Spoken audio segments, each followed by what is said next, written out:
All right, we're live. Welcome everybody to Talk Horror to Me, with your host, myself, Matt, and the lovely Chrissy below me. Today we're going to be talking through The Ring, or as known as its Japanese release, Ringu. I'm assuming that's how you say it. Is Ringu? Not ring you. Ringu? Maybe. I don't know. Oh, it's like they ring you afterwards and stuff. Oh, they ring you. Oh Whoa, man, that we would have been solved that's it. that is the most white American explanation for the title of that movie. Yo, Um, welcome.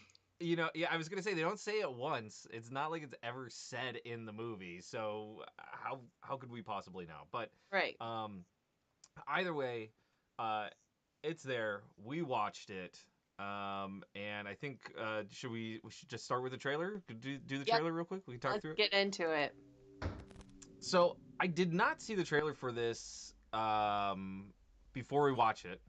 I No, usually don't because I'm like, I know what this is. I like going blind, like completely blind into the movies, not reading it, just watching it, Gotcha. and then doing some like research afterwards. Yeah, so this is what's interesting about this is this was a trailer. I guess they one of the companies, it was like Arrow Media or something like that, kind of remastered it and is getting. Yep, there you go, 4K restoration. So this is not the original theatrical trailer. This is like the remastered trailer. But Oh, it's kind of interesting. Um, I was thinking through it, and we'll talk about it when we kind of get to the director and stuff like that. But overall, this is a really well shot film. And a lot of mhm. the really nice shots are shown here in the trailer. They kind of spoiler. I guess I mean the movie's what? Let's see, 98, 2008, 2018. It's almost like 30 years old. Almost 30 years old. Oh, Holy that's cow. kind of scary. That I can't believe that this movie's made it that long. But um, yeah, lots of spoilers in this trailer. I can't believe that. Yeah, I feel like I just watched the movie You don't need to again, watch it. watching Yeah, you it. don't need to watch it. You've seen I it know. here. Yeah. That's the famous eye shot. There you go. So either way, you can go see it. It's September 18th or September 19th, like a year ago, this last year maybe or something. I don't know. Um, so this is the original Ring. You might be familiar with the United States.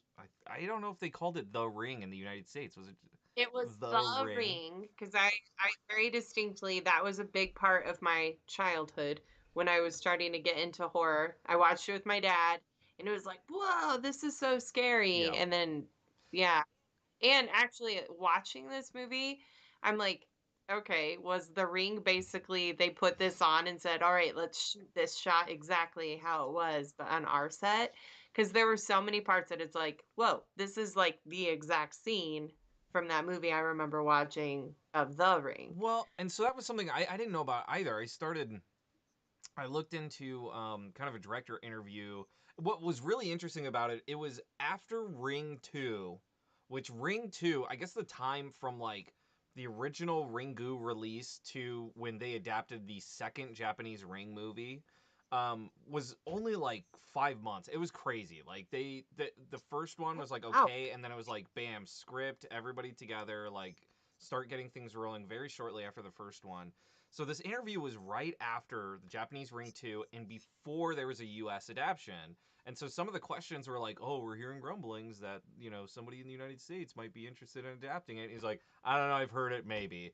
And so the interview was 2000. I think the US Ring came out in 2002. So this was right in that like Yeah. sweet spot, that production sweet spot of the US one didn't exist yet. But the one thing that I found out was that this was adapted from a book. I had no idea.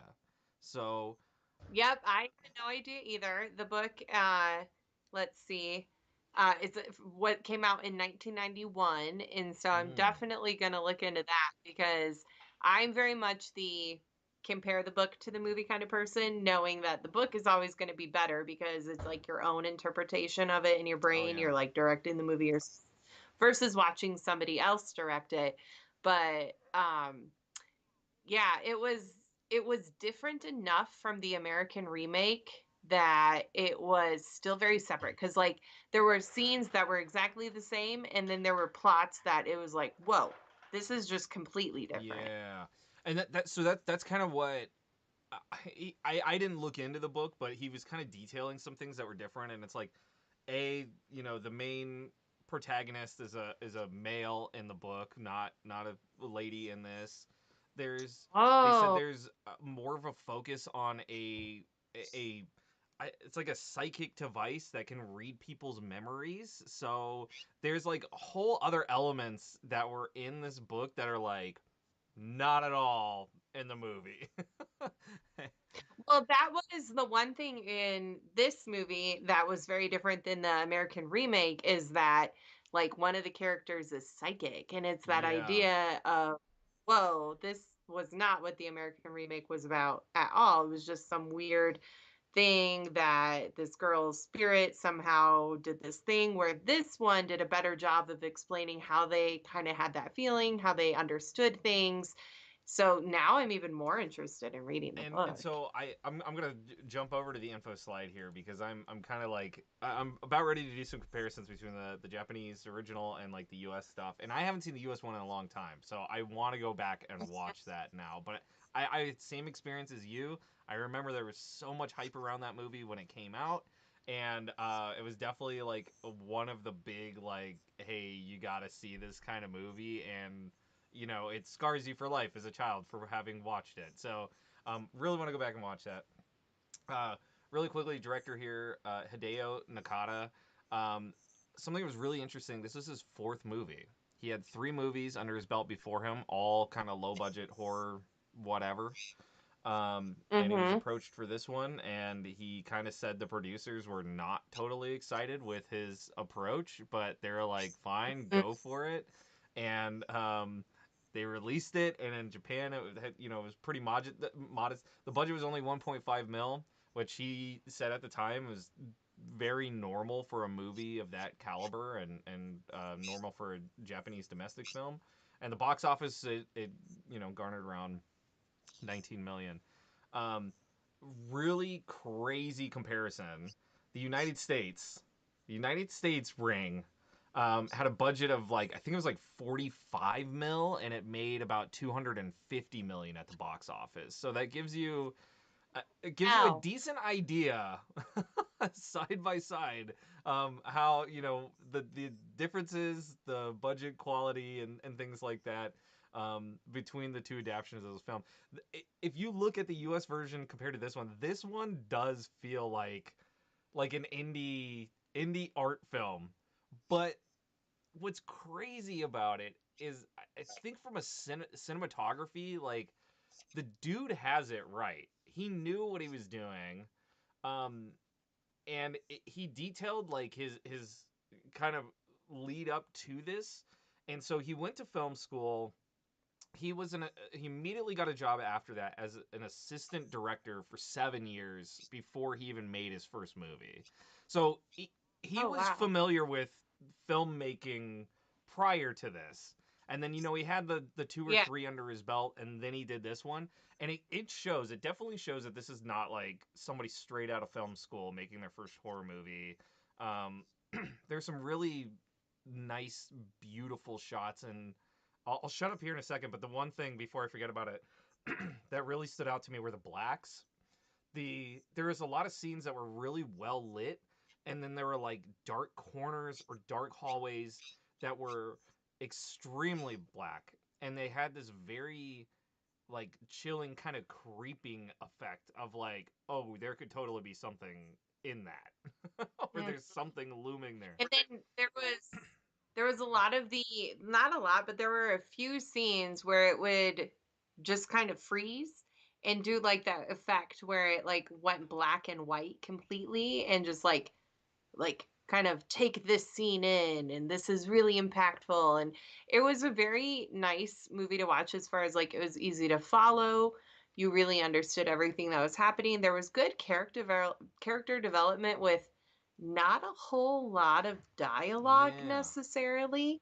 Like you really got to know the characters just by kind of watching their actions and interactions without them like right out just explaining things to you. Except kind of towards the end when they go to the island and meet the guy and he's like telling the background. Just because it's so different than the American version, and it's like, wait, there aren't any horses in this. Yeah. The daughter. got adopted, like, that's different, but it was still like, "Huh, this is somehow more believable and understandable as to why this happened." And see, that's what I'm like. I'm almost curious about the book now. You're the book person, so you can read the book and let me know what's more Oh, true. for What's sure. more true to the to to the actual storytelling from the movie standpoint. I really wanted to comment on the character development with very little dialogue. That is so totally true, and it does it extremely well. I mean, right off the bat, you can tell the mom is the long hours, not home very much. The child is a very independent, kind of like whatever. I'm gonna go do my own thing. Knows what he has to do, and I even remember one thing that stood out to me was the introduction.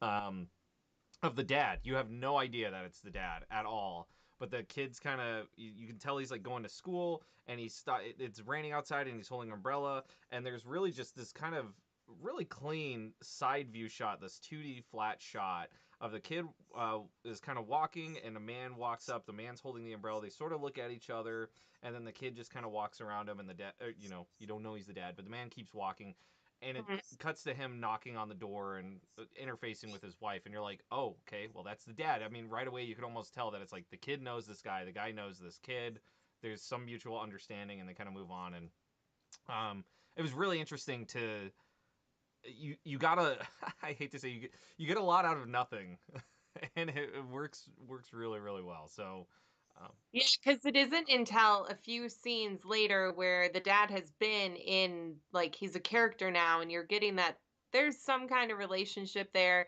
And then he tells someone that the main character was his ex-wife, and you're like, oh, confirmed. That's interesting. And then he even says something at one point about their child, mhm. and it's like, wait, that one interaction we saw, how did you guys break up? I need to know more about your relationship because you guys seem to have a pretty good working relationship now, yet you don't seem to be in this child's life at all.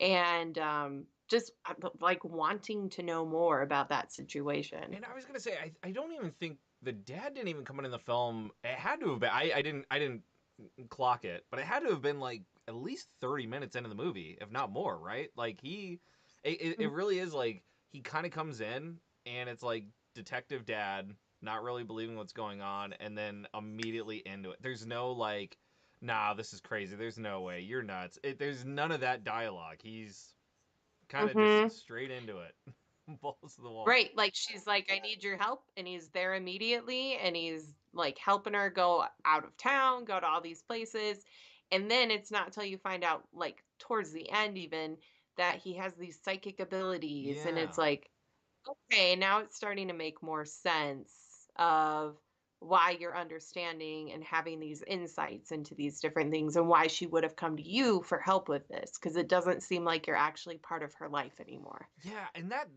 to kind of touch on the psychic stuff, I was like, this is one of those movies, and I'm curious again how much of this is in depth in the book because it's like with this film, it's almost not needed.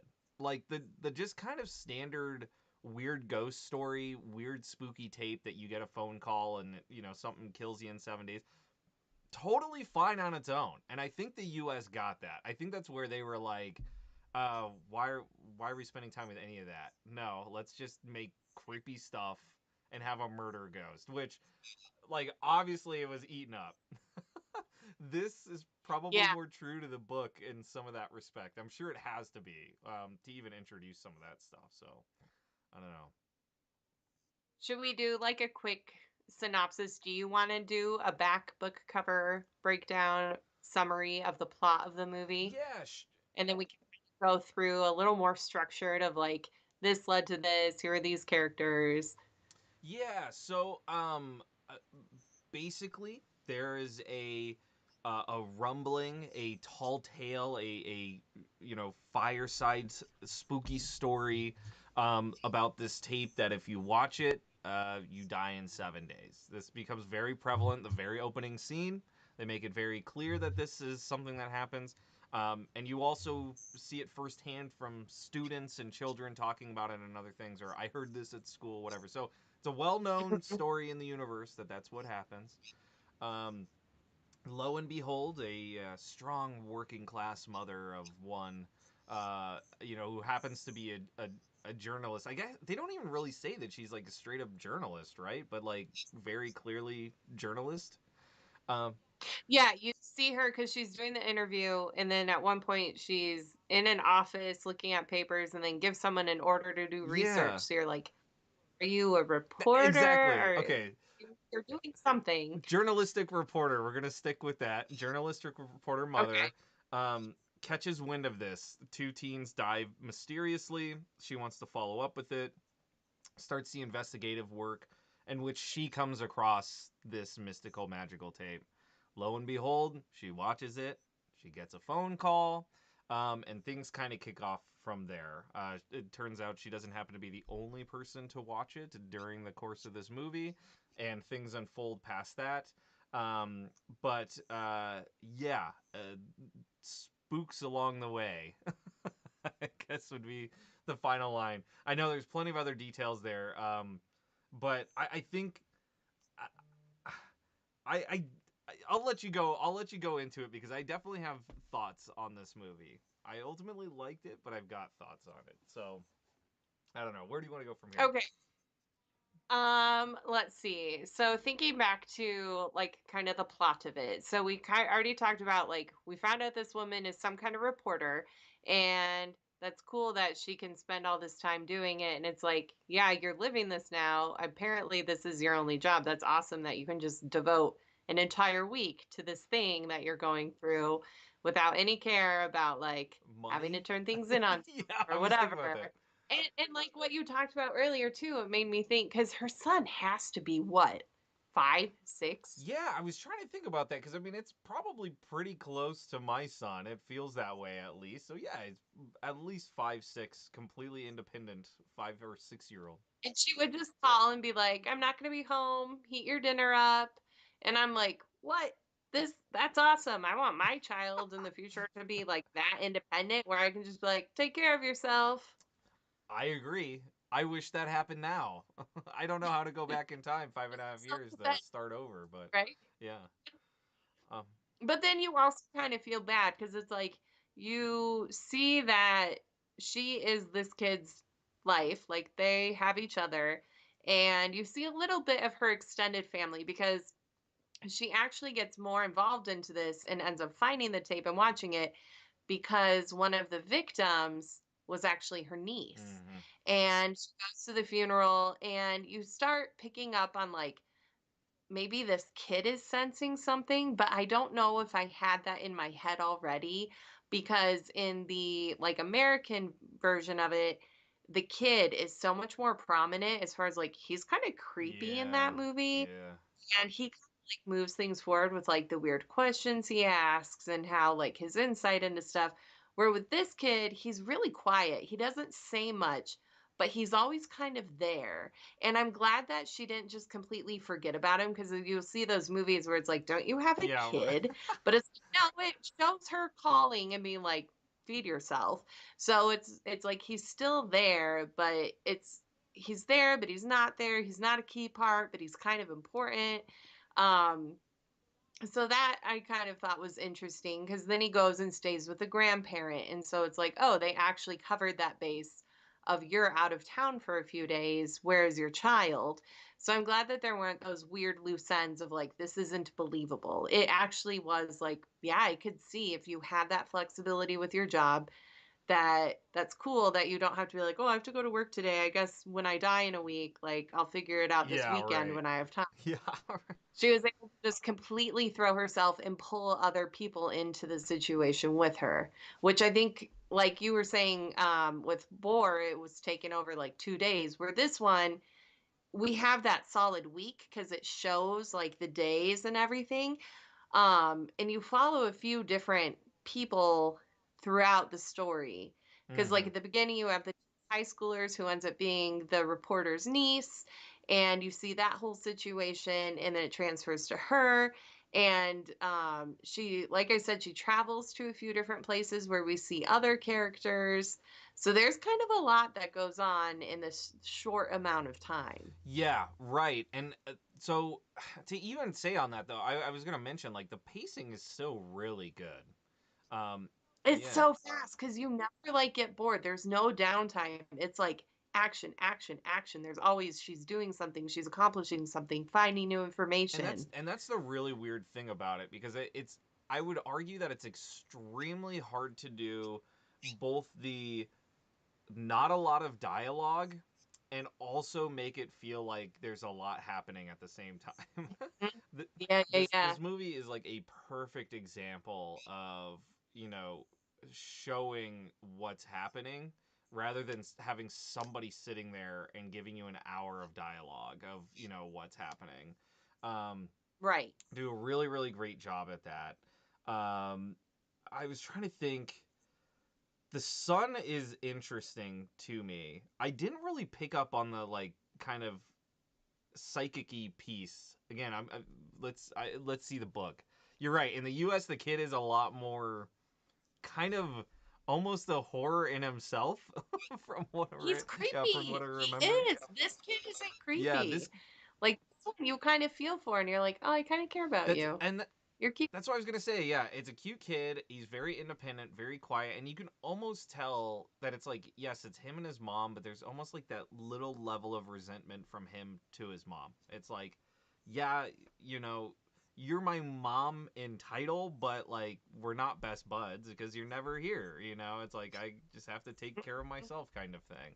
I do whatever I want. And he sorry, yeah, he kind of like takes care of her a little bit too, even like when she rushes home with that first scene where we see him and he's like, "Here, I have your clothes ready for you." Yeah, Like, you're the one who you're kind of on your own time and I'm kind of an afterthought. So when you think about it, it's kind of like, that's kind of sad because like dad obviously is there, but what happened to make him not actually be there? right. Yeah, and so I don't. I mean, we can all extrapolate our own thoughts on that. I think the whole getting back to like the mother and son relationship, it's interesting because it does seem like she absolutely cares about him, especially towards the end, Hmm. because the son almost becomes the main motivator for her to not die. I guess in a Yeah, way. Um, and then she has to try to save him too, because this whole thing is like, yeah, she's like, I'm gonna die, but more importantly, my son is gonna die. Yeah, and that's something we did not mention. One of the people who ends up watching the tape later in the film is the son. So I think it's a few days after the mom has seen it. The son ends up watching it or gets a hold of the copy of the tape and watches it.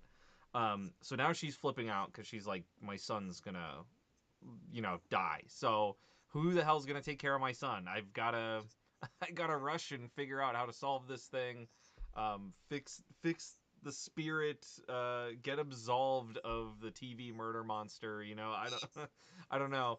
And it feels like the pressure's on. Like there's no point in time where they're just like sitting and dwelling and like twiddling their thumbs, going like, oh god, what are we gonna do? It's all over. There's never any of that. Her and the Hmm. dad feel like they're gunning it. They're beeline into solving this mystery and that they're going to solve it. And even towards the end, the dad is really pushing it. Once they get to that, finding the well and the dishing water out and, you know, trying to find the corpse of the girl and stuff like Hmm. that. Um, yeah, it feels like the pressure's on. There's no point in time where it feels like nothing's really happening. Um, and Hmm. they do, you know, stamp the day so you know what day they're on, what time it is. They look at the clock very frequently, or at least the mother does. Um, and yeah, I enjoyed that a lot. And I would say it's no time wasted either. Sometimes when there's high pressure moments in movies, it's like, why is the character here and doing this when you're trying to tell me that this is important? Almost every single time that they're like sleeping, it's like in motion, it's on a boat, or you know, this or that, and it's like they're making use of their time. So it Hmm. moves along very well. I think it's a very well paced movie, and it's cut together very well to make it seem like, you know, they're against the clock. At least that's how I felt. Hmm. Yeah, because like, so we see the girl at the beginning who is the niece who, like, we see her the day of her death. And she gets the phone call. She is joking with her friend, and she's like, I watched it. And her friend's like, oh my God. And then they act like it was all a joke, but then come to find out, no, she actually did watch it, and she died in 7 days. And then Aunt starts kind of looking into it because she was already looking into this urban legend, and then went to her niece's funeral and started looking more into it.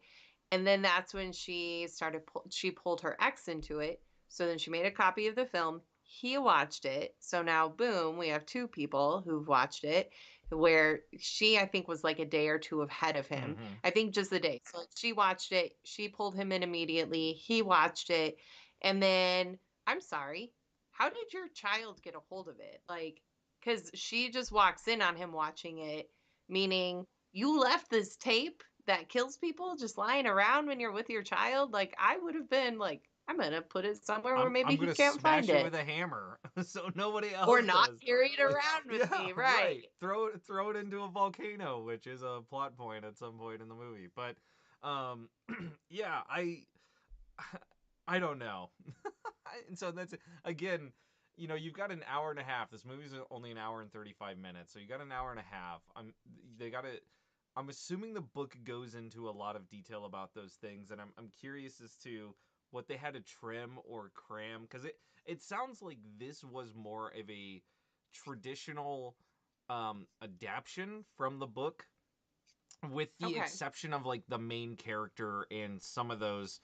I probably, rather than psychic abilities, it's more of that device, right, that he's kind of reading memories and Hmm. stuff like that. So it feels like this is really close compared to the US one, just sort of just being a carnival horror ride kind of thing. um so I'd love to figure that out. Other plot things that kind of stuck out to me, they they don't explain, and they don't need to, but it feels kind of weird, is the phone call. It's there's the videotape, there's a phone call. Um why is it a tape? Why is there a phone call? Why does it need to be presented in any of these mediums? Because basically the monster, if you want to call it the monster, was a psychic girl that was effectively murdered, and this is an um why can't I think of it now? This is her rage being put into the physical realm, I suppose. The rules are what I get at, is it's like, you want to understand the rules. Why 7 days? It would be different if they're like, well, it took the girl 7 days of surviving in the well before she died or something, right? Like, something like that. Um, you don't. And why the phone call? First of all, how was the tape produced? Second of all, um, phone call, what does that have to do with anything? Because only the mom gets the phone call. When the dad watches it, the phone doesn't ring because it was at her house. When the son watches it and they were at the grandpa's house, the phone doesn't ring. Like, she's the only one who actually got a phone Mm-hmm. call.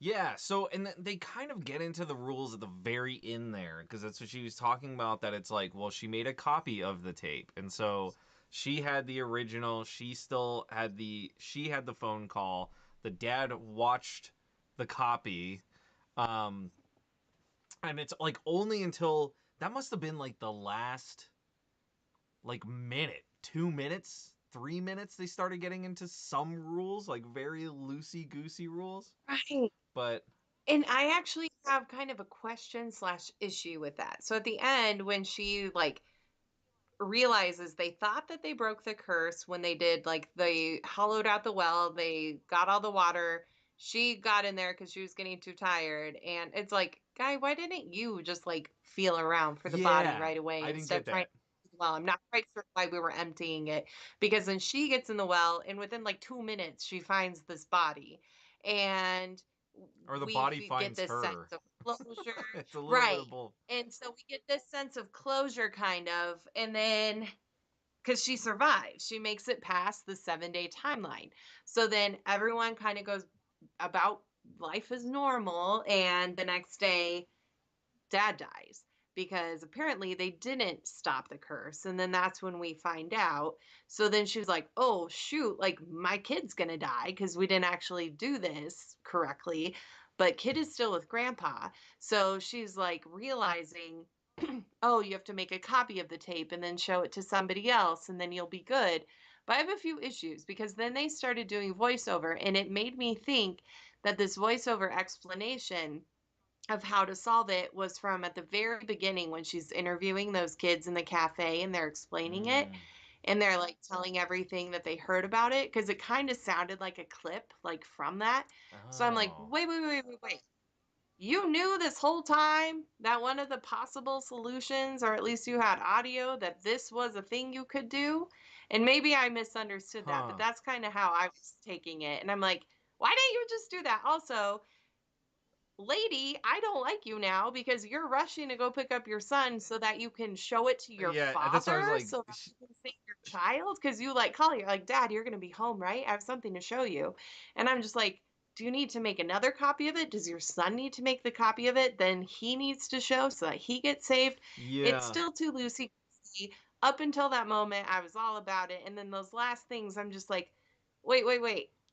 This isn't over and this isn't gonna solve I'll it. Like, what I will tell you happens? straight up, that so much feels like a producer note. It feels like there are producers sitting around having the same conversation that we were having that are like, well, but what are the rules? Well, but what if we need a sequel? Well, but what about these things? And they're like, okay, great, here, brrr, and so the writers are having to sit there, last minute going, brrr, all right, we wrote it in. Here's our 1 minute clip kind of explaining the rule and now we're gonna cut to credits and it's like there you go. That feels like such a producer note because it feels like a director would have just been like, yep, okay, let's move on with the story. Crazy shit's still happening. She solved it. Dad died. Uh-huh. Whatever. um so yeah, no, I totally get that. I'm trying to think without going too crazy into the story because it feels like it's one of those things that I feel like you just kind of have to watch it to like sort of get into it. There's a whole subplot with a kind of a psychic mother, psychic daughter, a doctor who's a murderer, and a bunch of other stuff. I think a lot of that should be kind of saved. And I want to hear your book review. I want to know that. But one thing I was going to touch on since we're already 40 minutes into this is the soundtrack. And the soundtrack is I think it is another perfect representation of that like not a lot of dialogue, doing a lot with Mhm. very little.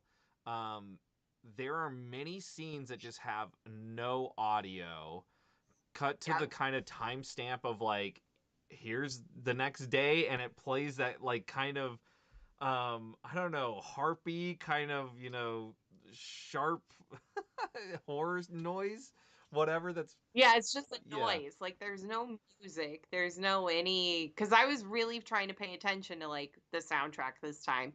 And you're right. It was just like noises that kind of Yeah. like jolted you of like, hey, pay attention to this or ooh, information. There was one point at the end, and what's crazy about it is I can't even remember it now because it did not stand out enough to me. There's one point at the end where there was some music, and I was like, "Oh, there's music! Like this is the first time that I've heard anything in this movie." But Hmm. I could not tell you whether it was orchestrated. I'm assuming it had to have been original soundtrack to the movie. It wasn't like they, pulled a System of the Down song and blasted it for 30 seconds. It was nothing like that. Um, so I think it was just a really slow, quick. You know what? Now I think I know where it was at. I think it was after. It was very clear that she had found the corpse. They're kind of leaving the house, or you see the police at the house. Turning it into a crime Okay. scene. There's like a 20-second shot there that I think there's some orchestrated music and it blends into sort of the next scene. But that's like it. I cannot think of any other time that there was really music in that movie. Um, And maybe because that was the scene where it's like, we've solved this, we figured mm, it out, we saved her body, we found it, she's good now. Some reason this body that, because like it was her mom who was psychic, and then went crazy and killed herself. And then so can I like super spoiler and just tell how she was put in the well because we've talked about Go for everything it. else. So then dad throws, which he's like, I don't even know if that was actually my child because he like had an affair with the mom or something. And he throws her in this well because her power was that she could just like will people to die. And so it's like, I still don't understand how this VHS tape was created. And maybe it's kind of like a statement on like, ooh, technology, where it's like, whoa, this is when we were scared of VCRs and VHS tapes. So I still don't see the connection. But at that point where you said that music was, we thought it was solved. Yeah. But then there's 10 more minutes to the movie where it's like, nope, this is still happening. Yes, right, exactly. It kind of jumps into that. It's almost a very heartfeltish, kind of somber little tune, and so it makes you feel like it is solved, but then it's very clearly that did not happen. And those last 10 minutes were the scariest part of the movie Yeah, yeah. because then that's when you get that cool scene where you get to see the continuation, which we haven't even talked about the actual movie itself, like the film that you watch that makes Oh you yeah. die. Because it's like really short. It's definitely less creepy than the American remake Oh, version for of it, sure. but it has like a lot of the exact same scenes of like the woman in the mirror brushing her hair where you can't see the like any kind of film behind her, which you should be able to see like the camera, but you can't, so that's weird. And then it's showing like a volcano or people like crawling on the beach. And so it gives you enough points where she was able to like piece things together and find information out. But the film itself was only like maybe 20, 30 seconds. And it had the girl's like name in it or something. And so like she knew it was connected to her somehow. Yeah, and I'll say that too because it's kind of a point that goes off on the film, the VHS tape, that's watched. It's basically used more as a like a mystery solving device. It's like here's clues. Like if you truly Hmm. watch this tape with open eyes, you will find clues that will lead you to solving this mystery. Where the US tape is very much so like here's some weird creepy shit. Like we want you to feel gross after watching this thing. The Hmm. Japanese tape is nothing like that. I would argue it's atmospherically weird, but it is not creepy. Um, and what's interesting about that too is it's like overall this film is not like a violent weird film, and that was one of the things that I saw in the interview too that they said producers really did not like, were not happy with, is that there is like no kill shots. They're like there is no watching people die in this horror movie of yours. No, um, you just see the weird yeah, exactly.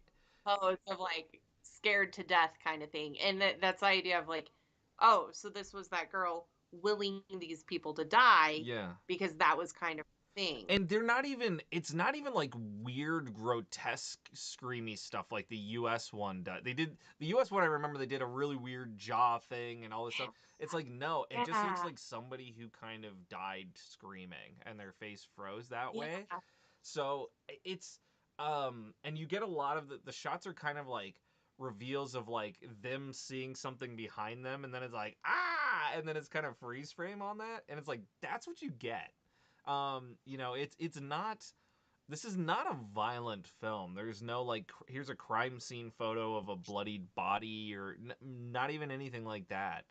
um Except for the girl's fingernails, which like a oh big yeah. point was like she's trying to crawl out of the well. But so when you see her before she kills the dad, when she crawls out of the TV and you see her like pulling herself, it's very zoomed in on like she has no fingernails anymore. And that's probably like the goriest part of the whole movie. Yeah, yeah, that's, I would say that's probably about it. Yeah, it's not particular. I mean, especially for today's standards of what you can get away with putting into a movie. It feels like this is PG, if anything. The Hmm. the most of the horror, in my opinion, in this movie comes from atmosphere. It's definitely like here, check out these shots that are these. There's a lot of these really weird kind of solo shots of somebody standing in a hallway or in a room or in the background or whatever, and there's a lot of dead space in the frame to where you almost have to focus on them, but it leaves the rest of it with a very creepy vibe, and it works really, really well. Whoever did the lighting and the cinematography for this movie like knew what they were doing. It was fantastic. Mhm. um so Yeah. for a what feels like a 1998 Japanese independent horror movie, you would not tell from just the cinematography from watching it as a film. It does not feel that way. It feels like a very confident, um, not confident, competent, big budget movie, in my opinion. That's my take. Um, 'Cause I enjoyed it. I mean, I enjoyed it for sure. Yeah. Yeah. No, I liked watching it too. And should we rate it I now? get we can. I'm thinking what's our scare level now? What did So we do it out. I say let's be consistent and do it out of 10 screams. And we can switch up what type of scream. Oh, I guess one thing I want to talk about before we do that is the cast. hmm. Because that dad, I had totally seen his face before. And I'm like, I know you. I recognize you. And I did look up what he was in, and I'm like, whoa, yeah, you're in quite a few things. And I think the one that stood out to me was that and this is not one that I had recognized him from, but I was really excited to see that he was in the remake of Mortal Kombat that came out in 2021. Yes. Um, Yeah. but actually, I think I recognized him from The Last Samurai. Yeah, the dad in this went on to have a very successful movie career. I would say both Hmm. in the United States and Japan. He was in a lot of big movies. It wasn't just like, hey, yeah, he did indie movies his whole life and he did 300 of them. No, he did very, very big movies. Um, Last Samurai was one of them. You were just talking about. He's in the John Wick movies. Yes, the most recent Mortal Kombat, Westworld, Army of the Dead, which was also fantastic. I didn't even know he was in Life, but Life was great. Avengers. Um, I mean, guys got creds. Okay, been in a lot of things over the years. So Dad went on to do some big stuff. Now, the lady who played the mom. Oh, and speaking of which, she's probably just like name drop my guess is, uh, here. Oh, gosh, I'm gonna butcher it so hard. Is it That's Hiroyuki how you say it. Sonata? That's, Hiroyuki yeah, Hiroyuki that's how you Sonata? say it. I have no idea. But yeah, guy was fantastic. The mom, I know I've seen in something else before, and I Really? pulled her up on IMDb. Yeah, she had a very familiar face. I pulled her up on IMDb, and I could not pin exactly what I had seen her in before. But she's got to be. I have to go through her full line of credits. She's got to be in something that I recognize, and I do not remember what it is. But I've totally seen Okay. her before, so I don't know. Anyway, the cast was Is it cast her perfectly. Uber Eats commercial she did in 2021? Maybe that was it. You figured it out. I bet. That was Yeah. that was the one. Yes, that was the one. Yeah, but no, it was. I mean, it was cast perfectly. All the people that were in this, there was never a person in there that I was like, oh God, this guy again. Who are Yeah. we looking at them Yeah. for? No, it was Yeah, good. all worked extremely well. There was no melodrama overacting by anybody or anything like that. I don't think, um, not to any crazy extent, but yeah, it was good. I like the whole thing. Yeah, what do you rate it? You Yeah. you rate it first. I think I did my Okay. review kind of first last time, so it's your turn. Okay, so I'll go first this time. So let's see. Music, dialogue, it was simple. There wasn't a lot to it, but it lent enough to the story that it moved it along without being distracting or like unnecessary. Character development with the lack of dialogue was really good. I felt like I really like kind of understood this woman as she was going through it. And hey, maybe I would be like, hey, dad, watch this movie so I can save my kid when I was at the end too. So I get it. Again, I like looking at the costuming and the set, and that was all, none of it was out of place. It all was very believable. Like, I was able to really kind of put myself into the story and be like, yeah, this would be terrifying. Um, but I'm still thrown off by the loose ending where I'm not really understanding where the video is coming from. I don't really get all the rules. It seems a little willy nilly. So I'm going to give it a 7. So I'm going to give it 7.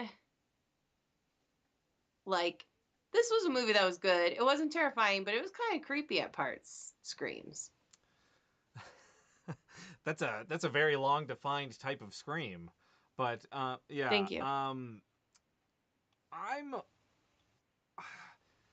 I'm leaning a little bit more towards an 8, and here's why. Let me tell you why. Um, Yeah, tell me what. so I think it is incredibly difficult to make movies where characters have very little to say but are paced extremely well. You know what's going on. It doesn't feel like any time is wasted. And it can make Mm-hmm. you feel things. One of the easiest ways to get a reaction or emote any sort of emotion from people is with music, and this movie has none. And when you have got a movie Mm-hmm. that doesn't have music and doesn't have dialogue, but yet you're still able to make people feel uneasy or stressed and feel like things are happening, to me that is like a big green flag. That is very difficult to do, I think, in any respect. um, so I feel like for the 98% of this movie, like, the rules don't matter. It's a little bit of whose line is it anyway kind of thing. The rules and points don't matter. Um, and you still feel stressed. Like, even learning the rules at the end, or the whatever kind of rules we had, it didn't necessarily negate the stress or urgency or things that happened earlier on in the movie. Um, so I feel like, as a franchise starter, as well as as successful as the franchise was, both on the Japanese releases and the U.S. releases of these movies, um, and how competent it was for a guy's like fourth film, I, I would definitely say that this is like a must watch for anybody who's interested in horror, even in filmmaking. I'm just like, even if you don't care Yeah. about horror, watch this from a filmmaking standpoint, because it's really really good. Um, that being said, I mean, it's I don't personally think it's the greatest horror movie. I think there are a lot of other horror films that have done just like that tension build up on scenes and stuff a lot better. I thought there was some creepy shots in this, but nothing that was like, oh god, I'm on the edge of my seat. Like, I don't want to Right. see what happens next. I didn't have a lot of that. Um, and so yeah, I'm really leaning in that. I'm like fighting at that like 8 mark. Very competent film. There's a lot that I like about it, but man, it just did not, it was not the like mind-blowing experience that I was really hoping. I'd never seen this. I'd seen the US ones, I'd never seen, Mm, this is my first time same. watch through. So I'm like in that 8 realm. I get the 7 though. I could go 7. I could go 7 on the fence screams, you know, On the fence on the fence. screams. So you're standing on the fence and screaming? Is that what that I means? think so, yeah. Because either I don't know how to get down or what side to jump on. I don't know. I don't know why I'm there, how I got there, and therefore it's a very confusing fence to be on, and it's scary. It's scary sometimes. And it's pokey, Yeah, it's a little probably. sharp on the feet. Well, because I would say, so I think for me, why I gave it like not full, because I was considering 8 too, but I'm like, in the end, it's a supernatural movie, and those aren't my favorite kinds. I'm not like huge into like ghosts and all this stuff that's like not necessarily realistic. So that brought it back down, but it was also kind of a psychological thriller in a way of like you're really thinking about it and trying to understand it. And I do like that heady part of it, which I think everything you were saying about it is what gives mm, it that sense. yeah, yeah. the supernatural thing threw it off for me. That was the one thing that I was Yeah. like, damn, this is not needed. And it makes sense after kind of reading the interview and going back and saying like, oh, this is based off of a book. Like this must be a part of that book, and therefore that's why it's in the movie. Because from a U.S. standpoint, it very much is so like, hey, have you heard this urban legend about the tape that kills you in 7 days? And you get this creepy phone call, and it's somebody investigates it, and it's like, oh shit, no, this thing is real. There is a creepy thing that kills you in 7 days. That's all you really need to know. I mean, there's some background around it as to like who the person is in the tape, but it's not so much of a like, oh, by the way, the person in the tape was psychic and could, kill people on command, and there's also the psychic mom and this dad that's kind of psychic, and it's like, uh, not necessary. I mean, I don't even know if it was necessarily needed that the dad was psychic in the movie.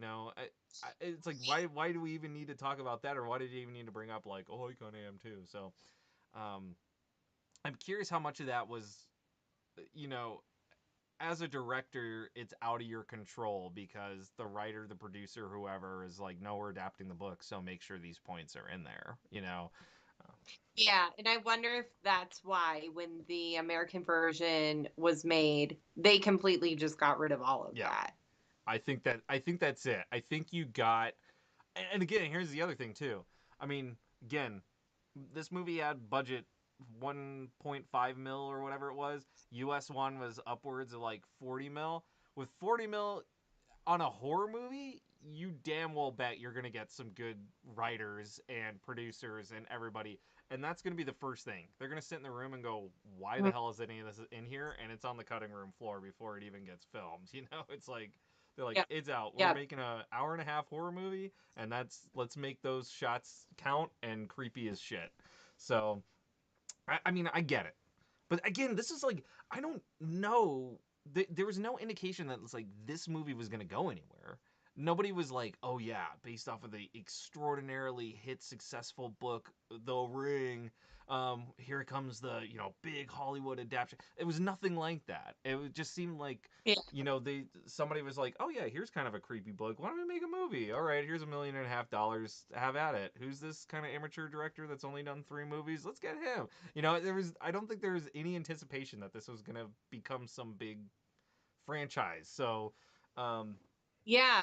Yeah, because even there were like, I want to say one or two sequels, even mhm. just in the American version, which I remember I watched them, but they, again, were going like a little off, like in a way different path. And the original one was definitely the best. Yeah, I think I might, if I had to sit down and watch either this version, like the Japanese version, or the American version, I think I would pick the Japanese version just for ease of watching it as like an artistic film of like, this is kind of pretty to watch, where the American one is like, I want to be scared. yeah, I'm going to be terrified. There's parts in it that like are real creepy. So it was a very different watch. yeah. They are two. They should not be confused with one another. And this was not like, that's kind of what I say too. Is I mean, we've definitely seen movies that have been a very successful, like extremely horror or extremely scary Japanese horror movie, and they're like, okay, well, let's make an American, whitewashed Hollywood version of this, right? Like, we'll Right. piggyback off of that success, but it'll be in English and we can promote it globally. This was not that. This was a Mm-mm. very different paced film. This is a lot more artistic. It was like both slow and fast at the same time. um, yeah, the U.S. one I associate to that. It's like carnival, horror house ride. You're gonna sit in it, and there's gonna be a thing that goes ah and screams at you, every 5 seconds. That's not this movie. This is Yeah. much more of a Yeah. storytelling with creepy atmosphere kind of movie, and a little bit of urgency. Just 7 days of urgency. So Yeah. Just a week, just when you get around to it. You get a weekend in there, an idle Tuesday, but I think there's eventually you I think gonna there's a die. little bit of denial. You're like, nah, this ain't a thing that's gonna happen, right? So you pull on your ex-husband to kind of like, get some confirmation there, and then, the adventure starts. I will leave as a final note. I think all three of the Japanese Ring films are on Shudder. Because I watched there's Ring or Ringu, Ring 2, and then there's Ring 0, which is the one I watched by mistake. We talked about that. I watched that first, which is Ring 0, and it's a prequel. It's the absolute prequel to The Ring. It follows the girl, and that is the crazy Okay. one. And what's so funny is even watching that now compared to um the original, like it still doesn't feel like it lines up at all. It's not any better. Mhm. So um God, I almost want to watch that again now. I really did not like Ring Zero. Anyway, all three of those are on Shudder. They're available on Shudder. So if you have Shudder, you can watch the Japanese trilogy. I don't think any of the US ones are there. They're probably way too much to license. Yeah.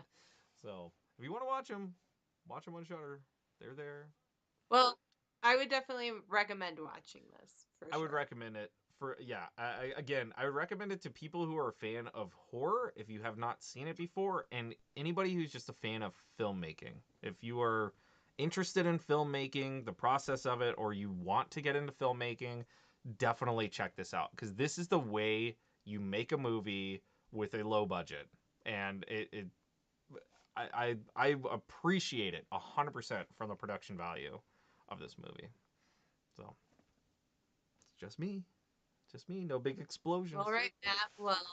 Well, thanks for talking horror to me. Oh yeah, Still trying to figure out our ending sign yeah. I off. don't know if we really have a sign off, but we know we'll be back sometime Probably in the next week or in the so. next week, and we're gonna have to pick our film offline. Something I found that's really interesting is you can leave um, Q&A options as well as polls on your podcast on Spotify. So we could, if Oh, it, once we start getting listeners, we could have a poll of movies we want to watch and have the viewers pick the next video that we review. yes, I'm too down for And then that. that way we don't have to squabble or fight over it like we normally do. Yeah, we don't have to do our thumb That's war right. over the, uh, I know or we're gonna yeah. watch that Gary Busey Gingerbread Man movie at some point. I swear.